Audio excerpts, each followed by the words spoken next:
Hello everybody, it's Cindy with Sparkle Vintage. We are in frozen 13 below zero North Dakota for a wedding this weekend with our family. So amid brownouts, rolling blackouts, internet lines going down, I've had a heck of a time at the hotel trying to get my videos loaded. So I hope that you'll bear with me. It's taken me about 14 hours to put together what we've got today. We'll get some better YouTube videos up a little bit later this week, but I just wanted to be a part of the rollout with Sonnet today, and just thank you all for all of your support and your grace this week, and we will see you back on YouTube with more videos with the January Makers Box. Y'all stay safe and warm out there, and thanks again for being here. The Makers Box is an exclusive subscription, and you can get it at sonnetsgardenblooms.com.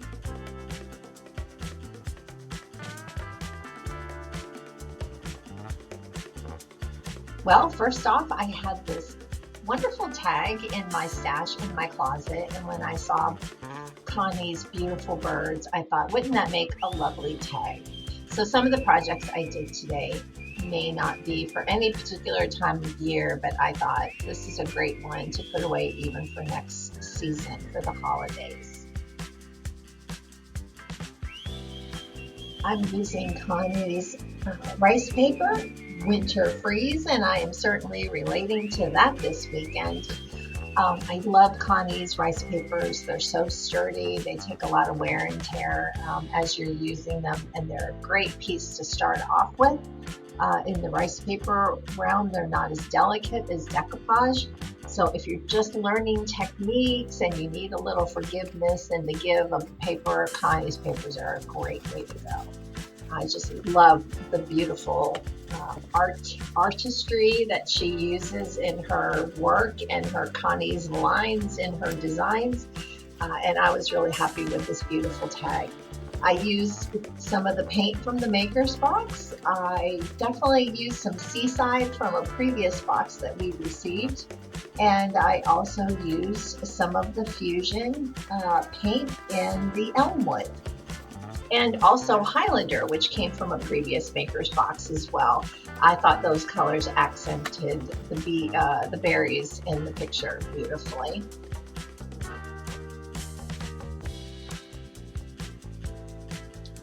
For this next project, this frame came from the local thrift store near me, my favorite one. It is apparently from Michael's, like their Ashland collection. Savannah, I think, is the frame style. And I was just kind of struggling with what to put in it.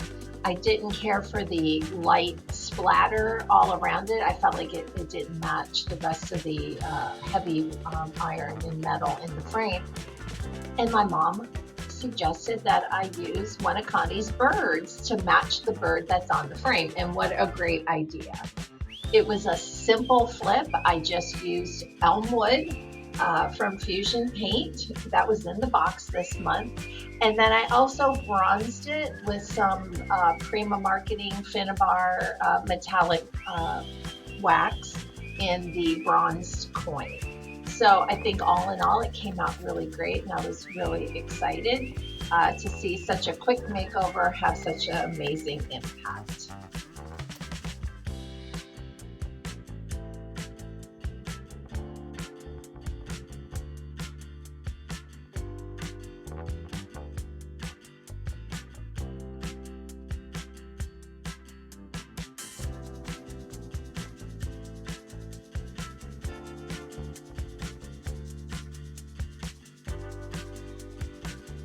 For this next project, I'm going to do a little hopping around, a little pun on what we're making here.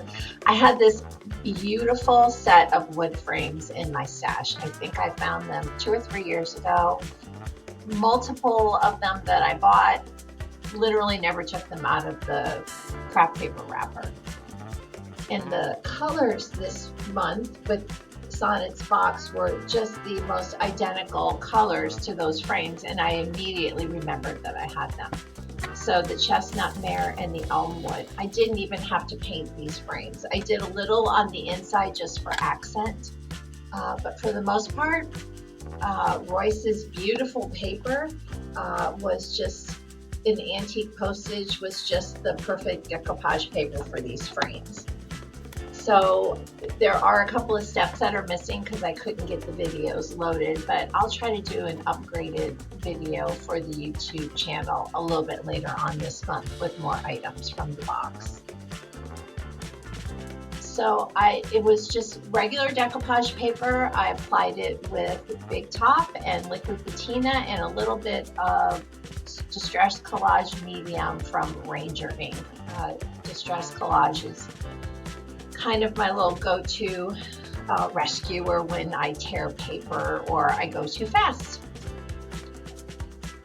New Year Key was a really fun piece to make from the painted photographer, because when I received it, I really liked it, but I didn't quite know what I could do with it. And I had an extra piece that I had already prepped left over from Christmas time that I never got my project done. So I added it on there, just laid it, let my brain think about it. And then I remembered I had poured some letters out of the Harper mold from IOD that I never got a chance to use during the holidays. And suddenly, Key to My Heart opened up for me. So it was a very simple make, but I love glitter and sparkle, so I thought, even for a little non-traditional, not super pink or red Valentine, it would be cute to have something that was a little love with a little bit of sparkle, but maybe not too traditional. So I went with the Key to My Heart, and I really am happy with it, how it came out, and I think it's actually one of my favorite pieces.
This Boho Skull from Roycycled is just spectacular.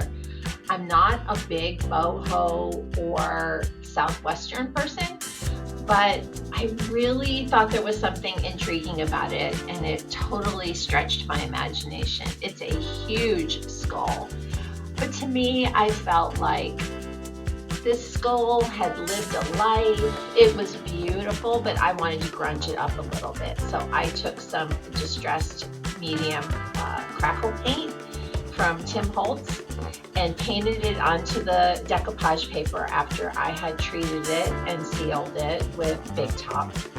And then I took a little collage medium so everything would really stick onto the skull.